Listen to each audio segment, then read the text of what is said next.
We've had some great fights this year, but what does it take to make a fight a classic?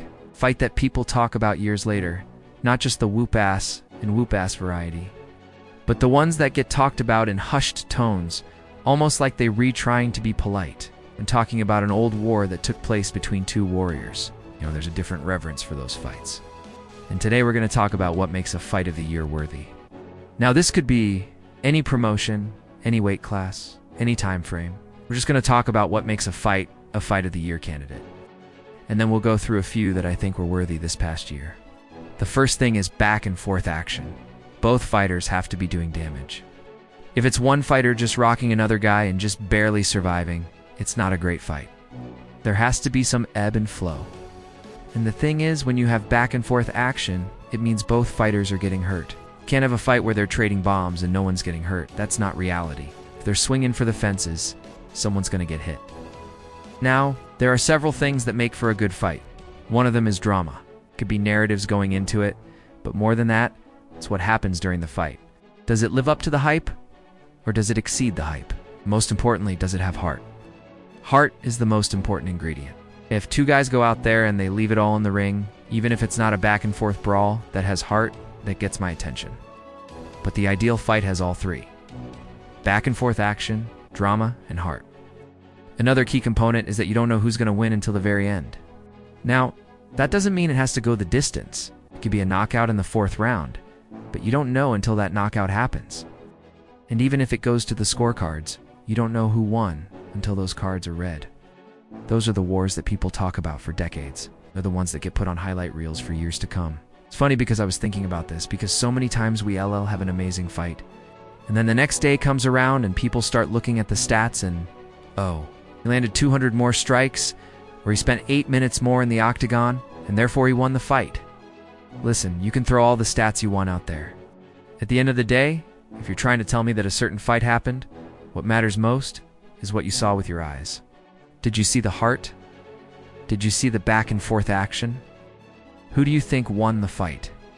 Because that's what matters. It's funny because some of the greatest fights ever involve guys that maybe weren't the most skilled, but they had heart. They went out there and they left it all in that ring and they beat the living crap out of each other for 25 minutes. The fans always respect that. That's why it's important that when you watch these fights, you don't overthink it. Don't try to figure out who won. Just enjoy the art form. Enjoy the fact that these guys are going out there. They're beating the hell out of each other and they're trying to entertain you. I know this is going to be subjective. Everyone's going to have their own opinion. But let's take a look at a few fights that I thought were worthy this past year. Let's start with the rematch between Alexa Grasso and Valentina Shevchenko. This was a fight that a lot of people felt like they needed to see. The first fight was close. It went to a split decision. And then in the rematch, I felt like Alexa Grasso did a better job. People disagree. Some people thought Shevchenko did a better job. Regardless, it was back and forth. It was two extremely tough competitors that were landing good shots and they were hurting each other. That was a fight. There were a ton of great fights on the regional scene this year. A couple that come to mind: Chris Spiedenia versus Adrian Yanez from the Invicta FC 50 main event. These two strawweights went toe-to-toe for 25 minutes. I thought BDNIA won. Some people disagree. I'm sure there's a lot of people watching this that thought IZ won that fight. Regardless, it was a war. Another one, Amanda Levison versus Julia Budd from Bellator 282. How about that main event between Ty Gwerder and Josh Hill? God, that was a dogfight. Let us also not forget the rematch between Ryan Bader and Anthony Johnson from the Bellator 268 main event. Johnson came in as the massive underdog, and he went toe-to-toe with Ryan Bader. Ryan Bader was hurt in that fight, but he weathered the storm and he pulled off a victory, but he was hurt. That was a great fight. On the regional scene, let us take a look at Danny Roberts versus Jack Starkey from CFFC 93. How about Johnny Walker versus Paul Craig from UFC Fight Night in March? I thought Walker won that fight, but some people thought Craig won that fight. How about the rematch between Israel Adesanya and Alex Pereira? It wasn't the greatest fight technically, but the drama of it, man. That was a super fight that lived up to the hype. Let's also not forget that Leon Edwards versus Kamaru Usman rematch from UFC 286. That was a hell of a fight. Leon Edwards deserved the win, but he got battered in that fight. How about Charles Oliveira versus Islam Makhachev from UFC 280? That was a fight that people were waiting to see forever. To me, it didn't quite live up to the hype, but some people thought it was an amazing fight. How about Arjan Bhullar versus Jan Blachowicz from UFC Fight Night in March? I thought Arjan Bhullar won that fight, but it was incredibly close. How about the rematch between Stephen Thompson and Gilbert Burns from UFC 140? Derek Lewis versus Sergey Spivak from UFC 277? What about Dustin Poirier versus Michael Chandler 2 from UFC 281? Sometimes you have fights that are easy to pick apart. You have other fights that are hard to pick apart.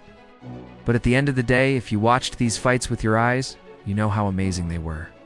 It was heart. It was two warriors going toe-to-toe in the middle of the octagon, leaving everything they have out there in front of 20,000 screaming fans and millions of people watching around the world. They're laying it all on the line. They're trying to put on a show. They're trying to win a fight. So at the end of the day, I could sit here and nitpick every single one of these fights. I could say, well, this guy didn't do this, or that guy didn't do this. But at the end of the day, when you sat down and you watched these fights, what did you feel? Did you feel entertained? Did you feel like you got your money's worth? More importantly, did you feel like these men went out there and they left it all in that ring?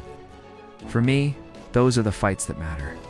And yeah, I could nitpick them all day long and say, well, this guy didn't do this, or that guy didn't do this. But at the end of the day, what do you think? Which were the best fights of the year? Which one stood out to you?